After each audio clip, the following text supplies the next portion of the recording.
In my life, I've had a lot of challenging experiences and losses, and I've availed myself of many teachers and teachings, many courses, many workshops, all of which and all of whom have been amazing and wonderful.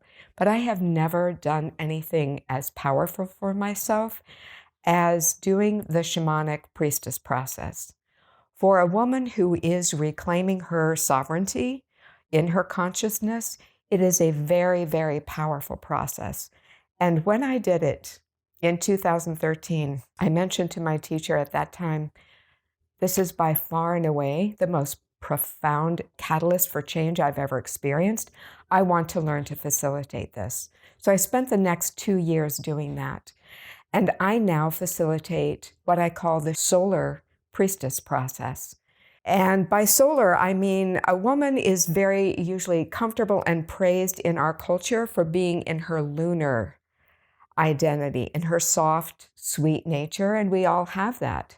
Women also need to step forward in their solar leadership capacity and be a stand for change on this world, for life-enhancing change.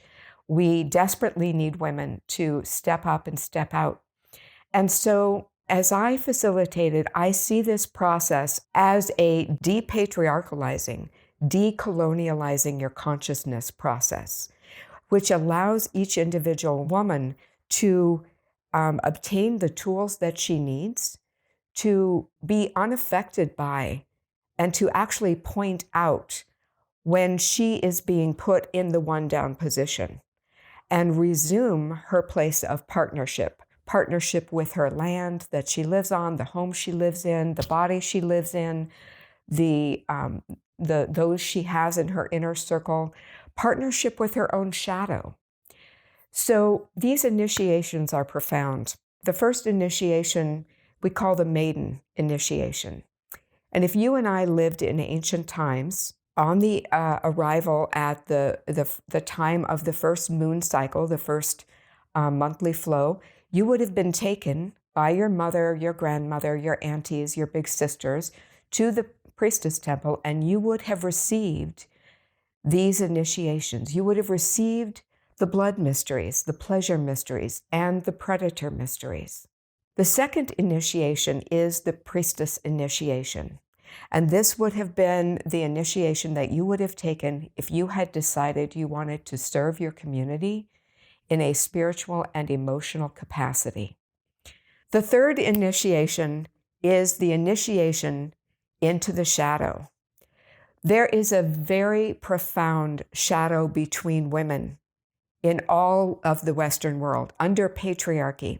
And so we look at what that is, and we really explore and we receive tools how to identify the voice of the inner patriarch and the inner matriarch, the one who supports and upholds that one up, one down, dominator, submissive paradigm that results in what I call the RVP triangle, the rescuer, victim, perpetrator paradigm that, especially in the United States, it's the predominant paradigm. Watch any movie, read any book, the characters are either rescuing, they're victims, or they're the perpetrators. And we have got to be able to identify that in our own consciousness so that we can move beyond it. And so these shadow work tools help us to get off that triangle, help us to recognize when we are projecting onto others and when others are projecting onto us, and how to handle those moments gracefully. And the next initiation is the telling of our spiritual stories. This is where we come together and each woman shares the story of her life, paying particular attention to anything that is not yet integrated, anything that has not become part of her integrity, part of her strength. And her sisters are there to help her integrate that. So instead of feeling like, oh, why did that happen to me? She can be in the power of, why did that happen for me? And the next initiation we call the Divine Blueprint and Sacred Union initiation. And this is where we look deeply into each woman's shamanic astrology chart. And we really pay special attention to things that Western astrology doesn't pay attention to. We pay attention to the Mars and the Venus, the inner blueprint for the inner divine feminine and the inner divine masculine.